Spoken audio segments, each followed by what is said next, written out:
Okay, so there's two pieces of information here where they're asking about an isosceles trapezoid. So what does that look like?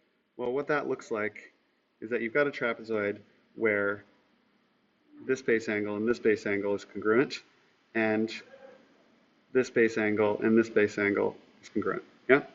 So if we label them all, and why don't we do that?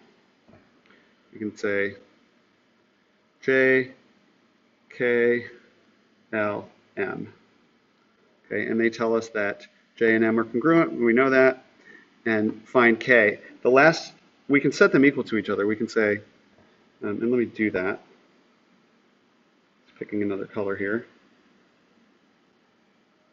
Sorry for the delay. I'm still learning this program. We can say 18x plus 8 equals 11x plus 15. And then you have a couple of steps to do. You're going to, well, we know that these are supplementary. So you're going to find out what x is and then use it to calculate the angle by plugging it back in.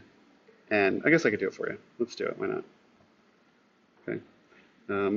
Minus 11x, minus 11x, 7x plus 8 equals 15, minus 8, minus 8. And you get 7x equals 7.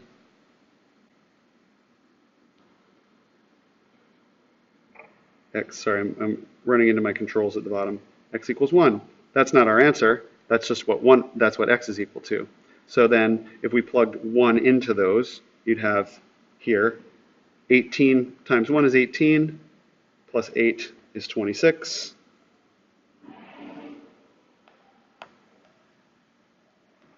And 11 times 1 is 11, plus 15 is 26. Those angles are both 26. And therefore, these angles here will be 180 minus 26,